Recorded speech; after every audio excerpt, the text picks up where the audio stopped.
Olá a todos, meu nome é Luísa Araújo, eu sou R2 em Cardiologia Pediátrica da Cardioped Brasil e hoje eu vou apresentar o Clube do Artigo. Essa apresentação ela é parte do programa de residência em Cardiologia Pediátrica da Cardioped Brasil, Centro do Coração da Criança.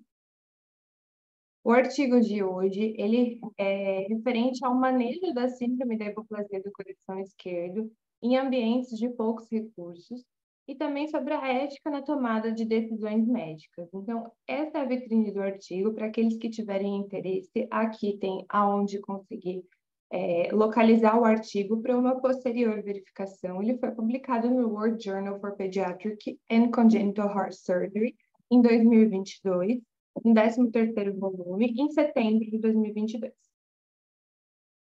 Esses são os autores.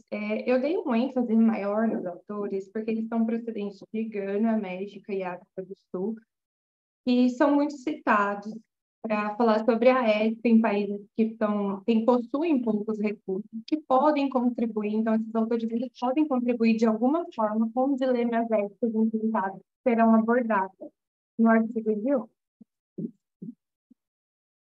A síndrome da hipoplasia do coração esquerdo, ela é possivelmente, na atualidade, a lesão que mais demanda recursos para tratamento em cirurgia cardíaca congênita. E ela apresenta enormes desafios em saúde em ambientes que têm poucos recursos. Então, o que configura um local de poucos recursos? Então, um local de poucos recursos, ele pode ser específico de uma instituição ou até mesmo de todo um país, onde a capacidade de fornecer um tratamento abrangente para os pacientes, para uma condição particular, ela vai ser restrita tanto na sua finalidade quanto na acessibilidade dos pacientes a esse tratamento. A maioria das pessoas considera esse baixo recurso sinônimo de países que têm uma baixa e média renda, usando o produto interno bruto, o PIB per capita, como uma métrica decisiva. Mas isso, embora geralmente seja verdade, a renda nacional nem sempre é um indicador dos recursos de saúde que eles sejam alocados para todas as regiões de forma homogênea e justa. A relação entre renda nacional e investimento em saúde, ela pode ter variação significativa, incluindo em países que têm um baixo PIB per capita, e ele pode ter resultados superiores, ou vice-versa. Por exemplo, a Argentina, né, ela costuma ser classificada como um país de alta renda, mas alguns dos seus centros lutam diariamente com problemas semelhantes aos de baixa e média renda para conseguir facilitar a cirurgia cardíaca congênita.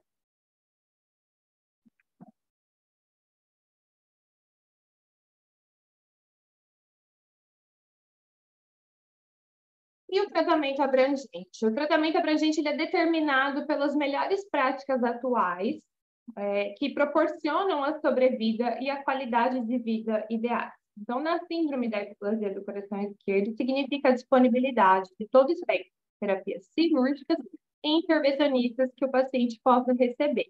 Isso significa um pessoal capacitado em um ambiente que seja protegido adequadamente contra erros, com instrumentos financeiros apropriados, para que os necessitados tenham acesso a esse serviço. Os recursos institucionais que são necessários podem ser estratificados em 5 níveis, dentro de 3 domínios, que eu vou comentar, e as instituições elas podem ter complemento parcial ou total de recursos nos vários domínios de cuidado, que são diagnóstico do paciente, tratamento cirúrgico e intervencionista e um monitoramento pós-alta. Então, essa é uma tabela do artigo, que a gente pode ver que existem esses 5 níveis de instituição. E então, nas instituições sem capacidade diagnóstica, que é o nível 1, aqui citado, a síndrome da hipoplasia do coração esquerdo ela costuma ser confundida com alguma outra condição devido à falta de especialização das pessoas que trabalham nesses hospitais. Então, essas instituições tendem a ser hospitais gerais, sem departamentos de cardiologia pediátrica, Esses recém-nascidos, eles acabam indo a óbito sem diagnóstico ou eles são encaminhados para centros com departamentos de cardiologia, como cardiopatia congênita. Já nas instituições que têm a expertise para fazer o diagnóstico, mas não têm capacidade cirúrgica ou interventiva, são consideradas nível 1 e apenas são adotadas medidas de conforto, ou pode ser realizado o encaminhamento se tiver uma facilidade geográfica ou até mesmo uma condição financeira possível para fazer algum tipo de intervenção, como cateterismo.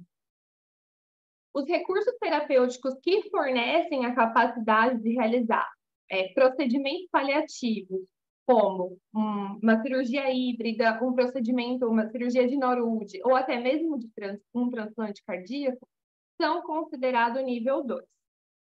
Já os cuidados pós-altas fornecidos após o procedimento de Norud, eles precisam de uma vigilância especial para poder gerenciar essa população, que é considerada uma população de alto risco.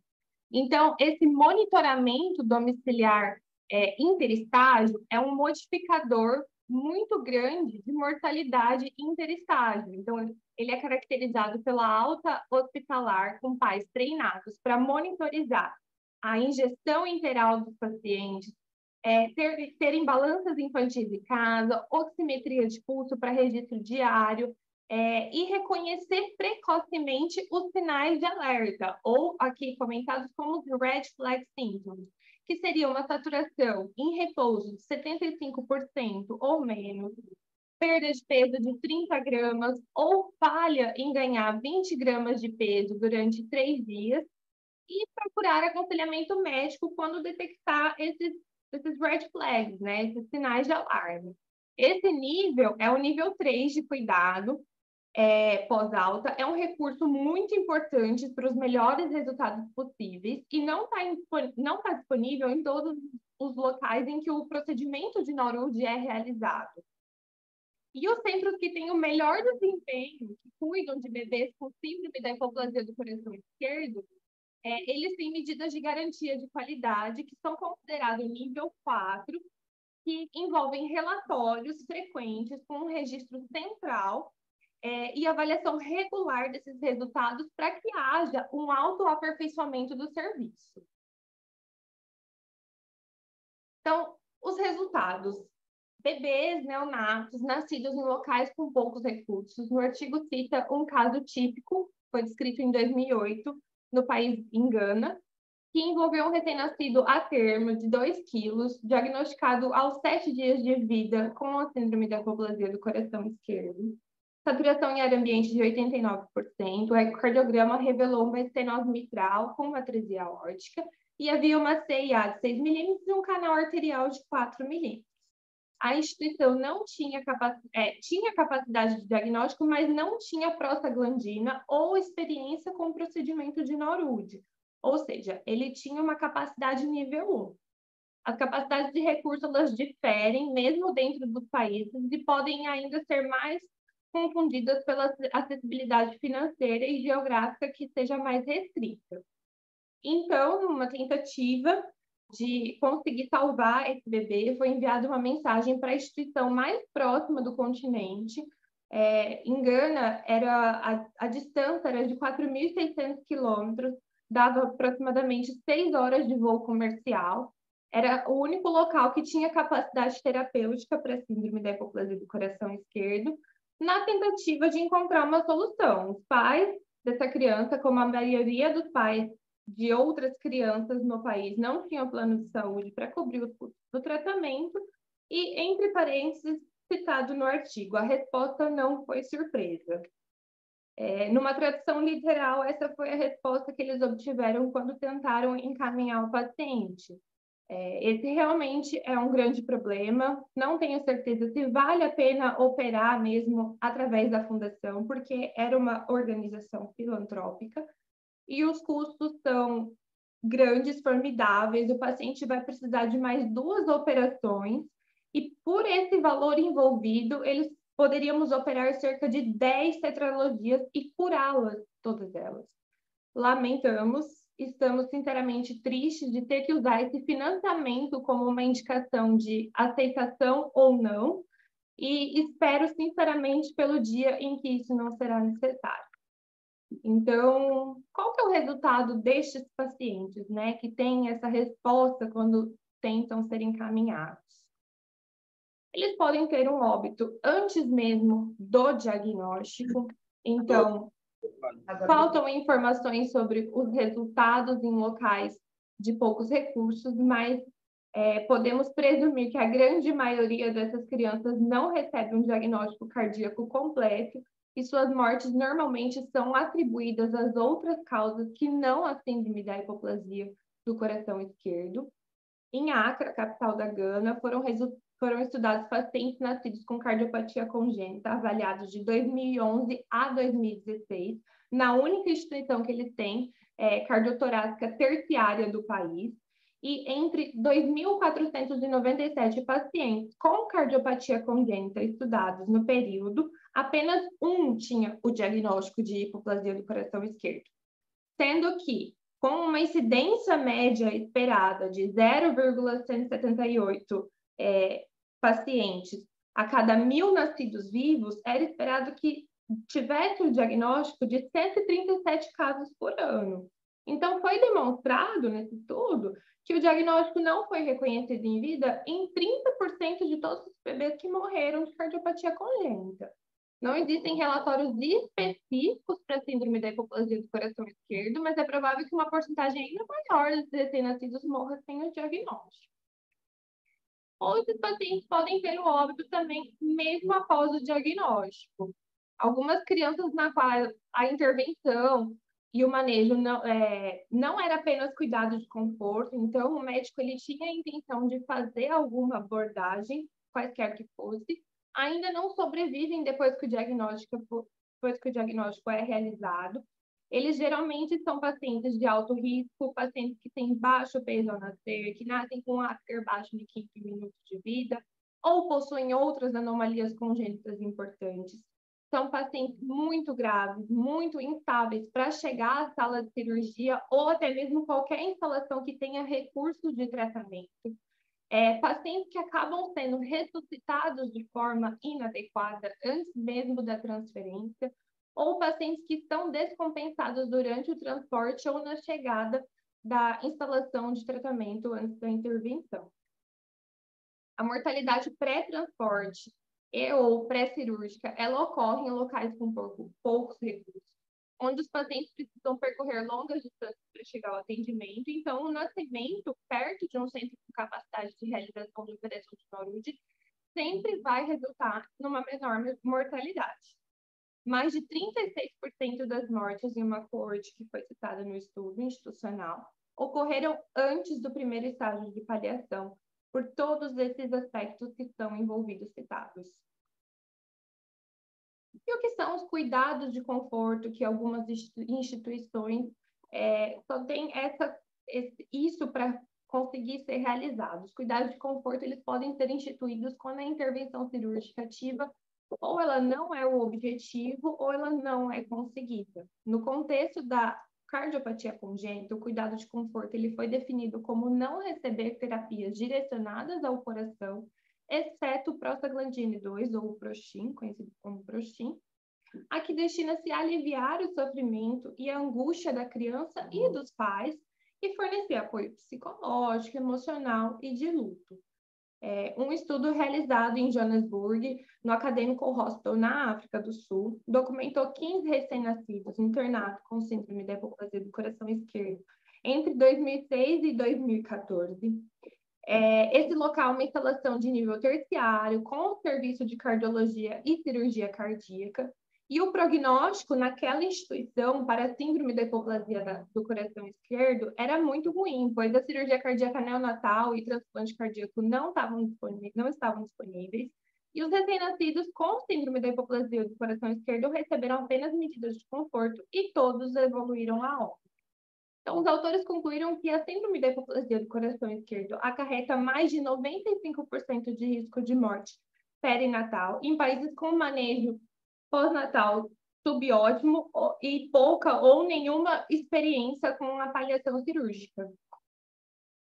Existem algumas paliações. Existe a paliação do primeiro estágio, chamada de paliação híbrida, embora a abordagem paliativa híbrida seja frequentemente encontrada em locais desenvolvidos, sua disponibilidade em alguns locais acabou menos desenvolvidos, acabou sendo uma solução. Essa abordagem ela foi adotada por Coaso e os seus colaboradores lá nas Filipinas, em um cenário que eles tinham um sucesso limitado na realização do procedimento de Norud, com alta mortalidade. E os autores indicam que, nas Filipinas, várias tentativas de paliação com Norud, como estágio 1, foram feitas, sem sobreviventes. Então, sem prostaglandina para poder estabilizar o paciente inicialmente, e com a experiência limitada de circulação extracorpórea neonatal, acabaram optando pela abordagem híbrida e foi considerada a melhor opção para o manejo inicial do paciente. Então, eles realizaram a bandagem bilateral dos ramos da artéria pulmonar, estente no canal arterial para mantê-lo férvio e a atroseptostomia. E o neonato que foi realizado, ele sobreviveu até a alta hospitalar. Em outro cenário, com poucos recursos, no Nordeste aqui do Brasil, citado no artigo, a abordagem híbrida ela foi adotada como uma forma paliativa inicial para pacientes com síndrome da hipoplasia do coração esquerdo, com base no custo mais baixo, por não haver necessidade de circulação extracorpórea e pela experiência limitada mesmo dos profissionais com o procedimento de Norud. Então, de 2012 a 2015, 8 neonatos com o diagnóstico foram tratados por essa abordagem. A mediana de idade e de peso no momento do procedimento foi de 2 dias e 3,15 quilos, respectivamente, e a mediana do tempo de permanência na unidade de terapia intensiva foi de 6 dias. Não houve óbitos intra-hospitalares, mas 2 óbitos tardios ocorreram após a alta hospitalar. 4 pacientes foram submetidos ao segundo estágio do tratamento cirúrgico da síndrome de hipoplasia do coração esquerdo. Então, a abordagem híbrida, ela serviu como uma opção viável em locais onde os resultados do procedimento de Norud eram abaixo do ideal, mas existiam as facilidades para a abordagem híbrida. Já a paliação com a cirurgia de Norud, Friedlow e seus colaboradores relataram a paliação do ventrículo único em locais de pouco ou médio desenvolvimento, usando dados do International Quality Improvement Collaborative for Congenital Heart Disease, que é o IQIC, que nós também somos filiados, entre 2010 e 2014. Os dados foram coletados de 32 centros, 11 desses centros realizaram paliações como a cirurgia no estágio 1 da cirurgia de Norud, e de 2.543 procedimentos relatados, 127 realizaram a operação de Norud. Os dados de resultados específicos para a operação de Norud não foram relatados, mas a sobrevida foi de 89% para toda essa coorte de ventrículo único. Então, outras abordagens também são inclusas nessa sobrevida. O número de recém-nascidos com síndrome da hipoplasia do coração esquerdo, que nascem em locais com poucos recursos, eles são importantes, são substanciais, mas os dados sobre os resultados dos poucos centros que realizam o Norud como primeiro estágio, eles são bem escassos na literatura. Já na Arábia Saudita, o Ismail e seus colaboradores escreveram um cenário com problemas para obter acesso oportuno a instalações de cuidado terciário. Então, de 145 pacientes submetidos ao procedimento de Norud entre 2003 e 2018, a idade média na cirurgia foi tardia, de 29 dias, em que 4 procedimentos foram realizados em 2004, com 50% de mortalidade, aumentando para, em 2017, 15 procedimentos de Norud realizados com 7% de mortalidade. Então, a gente vê que teve uma queda de mortalidade, né? Pode ser estar associada com uma curva de aprendizado, onde a transferência de um recém-nascido com síndrome da hipoplasia do coração esquerdo pode levar semanas, pode ter escassez de leitos de terapia intensiva e a gente sabe que tem um número limitado de centros que realizam o procedimento. Assim, tem uma experiência crescente, possivelmente melhores resultados com o Norud, neste cenário de recursos limitados, mas não obstante, alguns questionaram a lógica de consumir grandes recursos na prestação de cuidados dessas crianças, destes bebês, que são apenas paliativos para uma minoria, né, que tem esse diagnóstico, em locais onde centenas de milhares de crianças morrem todos os anos de causas básicas, como diarreia, desnutrição e distúrbios infecciosos. Então, questões éticas envolvendo a reconstrução do síndrome da hipoplasia do coração esquerdo e os requisitos de recursos que são comuns e não apenas limitados a locais com poucos recursos, sempre há esse dilema ético. Não só em locais com poucos recursos, mas locais em que todos os recursos estão disponíveis. Então, a ética do tratamento da síndrome da hipoplasia do coração esquerdo ou não o tratamento. Se o tratamento baseado em evidência estiver disponível para uma condição, não deve haver debate sobre se esse tratamento deve ser oferecido a um recém-nascido considerado necessitado. Mas nem sempre é isso que a gente observa. No caso da síndrome da hipoplasia do coração esquerdo, em contexto que tem poucos recursos, onde as capacidades da instituição estão apenas nos níveis 0 ou 1 citados anteriormente, os cuidados de conforto são muitas vezes a única opção disponível e, portanto, geralmente a gente nem existe esse dilema ético de realizar ou não o tratamento. Mas em ambientes onde outras opções estão disponíveis, especialmente onde os resultados de paliação do estágio 1 são bons, nem que sejam híbridos ou operação de Norud, alguns acreditam que deve ser intuitivo que o tratamento seja oferecido sem sequer mencionar cuidados de conforto na discussão do consentimento informado para os pais. Mas existe também outro dilema, que é a eficiência econômica versus a justiça distributiva. Em ambientes de poucos recursos, que tem alguma capacidade cirúrgica ou interventiva, a questão ética-chave é a justificativa econômica para realizar o procedimento de Norud. Obviamente, os recursos eles vão render mais vidas salvas e com maior qualidade se, em vez de destinado a pacientes com síndrome da hipoplasia do coração esquerdo, foram comprometidos com intervenções de custo mais baixo para defeitos mais simples, mais prevalentes e curáveis, né? Considerados como curáveis e não apenas paliativos. Então, esse dilema, a abordagem baseada na eficiência econômica, essa posição ela tem apoio quase unânime entre especialistas em saúde e economistas de saúde em ambientes com poucos recursos. Disso, de realocação da parte econômica para pacientes que têm maiores chances de cirurgias curativas. O contra-argumento é a justiça distributiva, que postula que toda criança merece uma chance justa de tratamento, independente do custo, que é a abordagem de chance justa.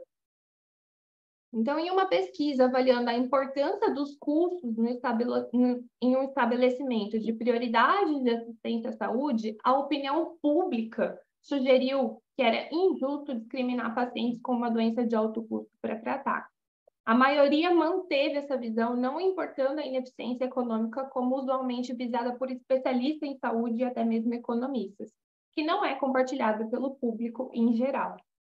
Então, a gente tem essa distorção, esse embate ético entre especialistas e o público em geral.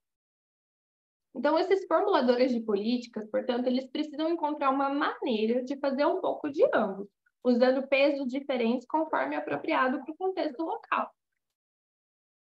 E os cuidados de conforto em pacientes com bons resultados cirúrgicos? O debate ético ele é diferente em ambientes que têm recursos adequados, que são, por exemplo, locais de nível 4, onde a questão é, deveria a não intervenção ou os cuidados de conforto, cuidados até paliativos, ser oferecido como uma opção aos pais de recém-nascidos com síndrome da hipoplasia do coração esquerdo? Quão bons devem ser os resultados da intervenção antes que os cuidados de conforto não sejam mais razoáveis para esses pacientes? Então, contra a oferta de cuidados de conforto como uma opção, os seguintes argumentos foram feitos. A maioria dos centros que tem um alto volume agora relata que a taxa de mortalidade cirúrgica precoce está menor que 10 a 15%, então ela reduziu bastante. E os resultados de curto e longo prazo do procedimento de Fontan continuam a melhorar a cada dia, e as crianças com síndrome da hipoplasia do coração esquerdo não apresentam maior risco de mortalidade ou de morbidade de curto prazo após o procedimento de Fontan do que outras crianças que têm defeitos cardíacos complexos e um ventrículo funcionalmente único. Atualmente, a maioria das crianças com a síndrome da hipoplasia do coração esquerdo, elas têm habilidades cognitivas normais e estão no ensino regular. E a não intervenção, ela é inconsistente com a abordagem que é adotada para todas as outras condições médicas complexas, como, por exemplo, recém-nascidos e crianças, incluindo afogamento, leucemia, traumatismo craniano, diabetes dependente de insulina, atresia pulmonar ou transposição de grandes artérias. Por outro lado, aqueles que propõem cuidados de conforto como uma opção, mesmo em centro que todos os recursos estão disponíveis, como eu falei, centros de capacidade nível 4, eles têm argumentos igualmente importantes. Então, o processo de consentimento informado estipula que os pais devem estar bem informados sobre a opção de tratamento, e o profissional acredita ser mais apropriado discutir todas as alternativas razoáveis, incluindo o que esperar se o tratamento de prolongamento de vida for recusado. Pesquisas descobriram que muitos pais acreditam que o ônus das intervenções para a síndrome da hipoplasia do coração esquerdo superam os benefícios, tanto precoces quanto tardios. É do interesse da criança, sim, mesmo que ela não consiga externalizar isso, buscar cuidados que minimizem o sofrimento sem prolongar a vida. E muitos pais, incluindo médicos, eu achei isso um tópico muito importante do artigo, eles escolhem ou escolheriam, hipoteticamente, cuidados de conforto se seu próprio filho ou um filho hipotético nascesse com a síndrome da hipoplasia do coração esquerdo, tornando uma opção razoável, independente dos resultados cirúrgicos.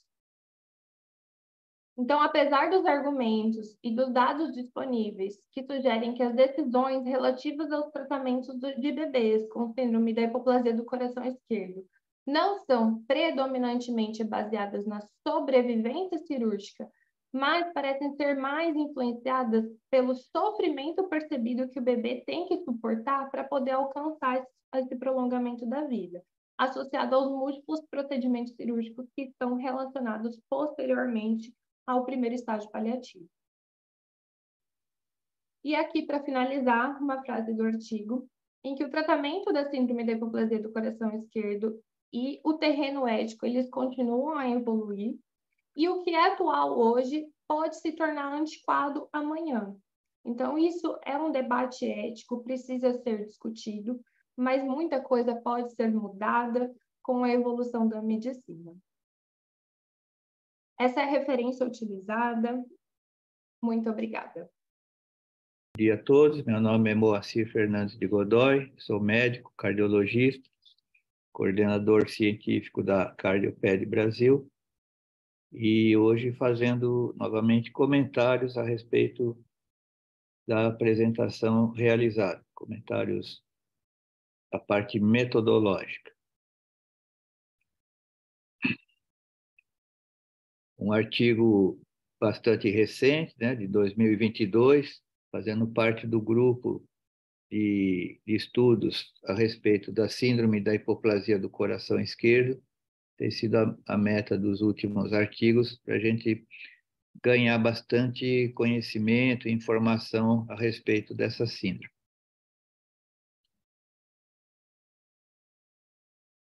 Que tipo de estudo foi apresentado? Então, é um estudo nitidamente qualitativo, né? Por quê? Porque ele não teve análise própria dos dados, né? Não comparou grupos em evolução, não fez cálculos estatísticos, etc. Então, é um estudo qualitativo, ele procura descrever a situação do estado da arte no momento a respeito disso. Sendo assim, ele passa a ser um estudo de campo, né? Não houve qualquer tipo de intervenção, houve só uma reavaliação da literatura e do como está o processo no momento. Então, é um estudo de campo, é transversal, e a última frase que a Luísa apresentou caracteriza bem isso, porque ele fala que esta é a situação atual e pode ser que amanhã isso seja já antiquado, né? Então, vale para o momento atual. Então, é um estudo transversal. E, caracteristicamente, foi feita uma revisão. Então, é qualitativo, de campo, transversal e fazendo revisão. Eu representei aqui graficamente o que foi apresentado para facilitar o entendimento. Vocês vejam, realmente a síndrome de hipoplasia de coração esquerdo, as crianças portadoras dessa síndrome, elas podem estar situadas, localizadas ou residindo, ou serem encaminhadas eventualmente para locais que tenham alto recurso ou baixo recurso, né? E dentro dos locais de alto recurso, pode haver uma infraestrutura altamente especializada, o que seria esperado, mas mesmo sendo de alto recurso, pode ser que o foco do local, do ambiente, não seja para abordagem desses casos graves, né? Então, teriam, consequentemente, uma infraestrutura pouco especializada. Então, não quer dizer que, sendo um local altamente de altos recursos, que vá ter necessariamente uma infraestrutura altamente especializada. E o inverso nos situações de baixo recurso. Obviamente, a maioria, ou seja, de forma global, a infraestrutura vai ser pouco especializada, mas pode haver centros institucionais que, mesmo em países de baixo recurso,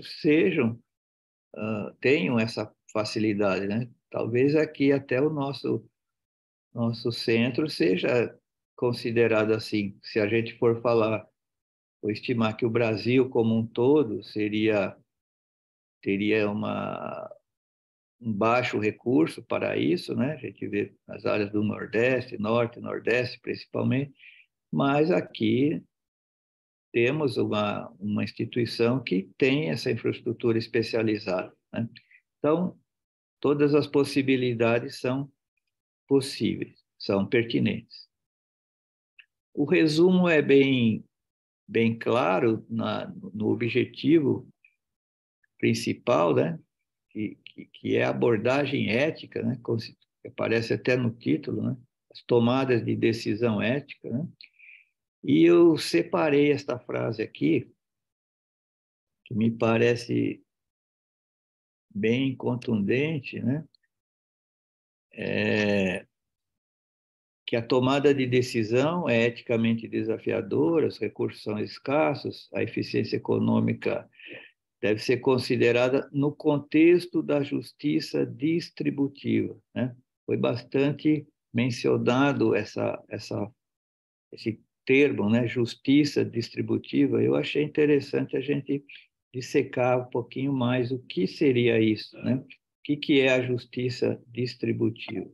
Então, a justiça é um termo antigo. Veja, Aristóteles, que nasceu em Estagira, né? Na Macedônia, em 384 a.C., foi ele o criador desse termo. Só um destaque que o Aristóteles era considerado um gênio intelectual, né, pelo próprio mestre dele, que era o Platão. Com 17 anos, ele já foi para Atenas e começou a frequentar a academia de Platão, que eu considerava, como eu disse, um gênio, né? Infelizmente, ele não foi o substituto do Platão, talvez por problemas políticos, mas o próprio Platão o considerava assim, seu sucessor. Bem, a justiça distributiva, então, formulada pelo Aristóteles, ele considerava que isso seria uma forma de estabelecimento de igualdade proporcional, ou seja, baseado no mérito do indivíduo, que todos tinham mérito, todos tinham direito, de acordo com a sua condição, independentemente, né, de estado social, financeiro, etc., né? E isso era diferente da justiça corretiva. A justiça corretiva, ela prevê a igualdade absoluta, né? Não há privilégios ou em determinados momentos não há mérito. A justiça em relação à distributiva, que é o caso aqui do presente estudo. E alguns exemplos. Então, eu procurei alguns exemplos do que seria a justiça distributiva, né? É um princípio ético, político, busca a distribuição equitativa de recursos e oportunidades em uma sociedade. E trago alguns exemplos. Por exemplo, na distribuição de renda. Então, poderia envolver a implementação de políticas de impostos, né? Diferenciados, pessoas com rendas mais altas pagariam uma porcentagem maior, porque tem uma maior renda, enquanto que as de menor renda seriam mais privilegiadas, tendo inclusive isenções, né? No termo da educação, a justiça distributiva ela garantiria que todas as crianças tivessem acesso à educação, independentemente da origem socioeconômica, etc. No acesso à educação, né, uma abordagem da justiça distributiva seria a política de cotas, bolsas de estudos, né, em escolas de área de baixa renda, para nivelar as oportunidades educacionais. Então, vocês vejam que é uma visão diferente, né? E até nos recursos naturais, vamos supor, um país que tem escassez de água, uma abordagem baseada em justiça distributiva garantiria que a água fosse distribuída de forma equitativa, né, nas diferentes regiões, dos grupos populacionais carentes desse recurso, né, levando em consideração as necessidades básicas de cada um.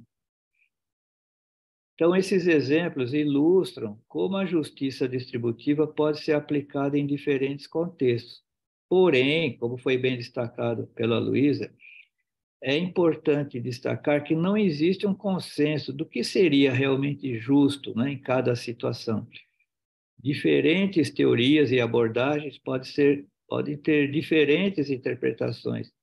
E vocês viram que, mesmo nos locais de alto recurso, de alta capacidade técnica de tratamento, é possível que os pais recusem, né? Achem que o sofrimento, entre aspas, decorrente de toda essa sequência não compensaria o eventual benefício que essa criança pudesse ter. Então, são aspectos muito interessantes que devem ser abordados pela nossa equipe, né? Quando tivermos caso de síndrome de hipoplasia do coração esquerdo. Não basta fazer o diagnóstico, mandar para a cirurgia e pronto, né? Você tem que ver tudo isso que está incluído no sistema. Por isso que eu trouxe, juntando no contexto de hoje, um termo que a gente já discutiu aqui em outros trabalhos, que é o burden, né? Que é o burden? Burden é o conjunto de, de processos, de procedimentos que acompanham, por exemplo, a cirurgia. Então, não basta você ter um recurso diagnóstico, ter a cirurgia bem realizada, né?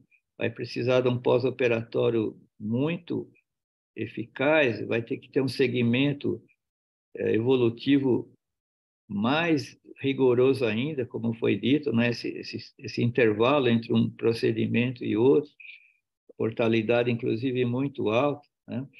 E tudo que afeta na família, né? O pai que eventualmente tem que mudar de emprego, a família mudar de cidade, eventual os irmãos que não têm a doença, mas são afetados, porque vai diminuir o recurso familiar, vai ter que mudar de escola. Então, é um processo muito complexo, né? Muito complexo. Então, tudo isso tem que ser pensado e é traumatizante, né? Tanto é traumatizante que esse trabalho aqui, nós discutimos o ano passado, né? Que era o burden financeiro, né? O, e as alterações da saúde mental nas famílias de crianças com doença cardíaca congênita, né? Você vê que o impacto é bastante evidente, bastante importante. E eles conseguiram demonstrar que 89,1% das famílias que tinham crianças com cardiopatia congênita experimentaram o impacto financeiro e 14,9% necessitaram de tratamento mental, né? Devido à condição da criança. Então, não é a criança que sofreu esse impacto, a família como um todo. Então, considero que esse trabalho teve importantes pontos positivos, né? Não teve pontos negativos, na minha opinião, teve importante ponto positivo, porque conseguiu diferenciar, separar, né, o aspecto técnico da doença, né, o diagnóstico, da cirurgia, do pós-operatório, mas abordar também a ética, né, o grande aspecto ético que tem aí. Então, agradeço a oportunidade e fico à disposição para os comentários.